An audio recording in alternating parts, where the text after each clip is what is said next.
makakatanggap sila ng kulang-kulang 5,000 piso. Okay, each family. Each family para kumpunuhin yung kanilang bahay. Yeah. At pag talagang totally damaged, yung nasira talaga, wala nang babalikan, 10,000 piso naman yun. Ang ating Pangulo, napaka-particular dyan. Lagi niya sinasabi sa mga tao o sa akin na hindi lahat ng pangangailangan ng isang pamilya ay makikita mo sa food pack. Yung food pack is immediate relief. Pero hindi yan yung sustaining. Yeah. Kaya nga tayo nag-emergency cash transfer, Pat. It's really meant for them to have some money in their pockets para makabili ng pangangailangan na angkop sa kanilang pamilya.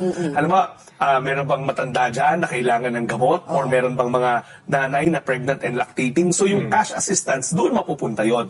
Kaya lang na tinawag namin na totally and partially damaged, yun ang batayan namin ng pag-categorize ng tao, ng mga biktima.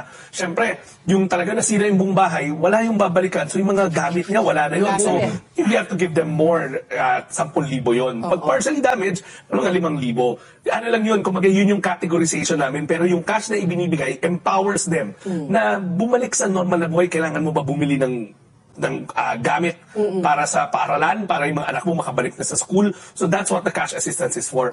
The cash assistance actually, Pat, is really meant to bring back normalcy. But alam natin, maliit yung 5,000 at 10,000. Pauna lamang yan. Kanina nabanggit na doon sa intro nyo, yung assistance to individuals in crisis situation, or yung AKAP na nawala na. Dati, yan yung mga pumapasok naman much later for recovery. So, halimbawa, natapos na yung period ng krisis, kailangan na naman nila bumalik sa normal na buhay, papasok naman yung mga programa na AIX at AKAP.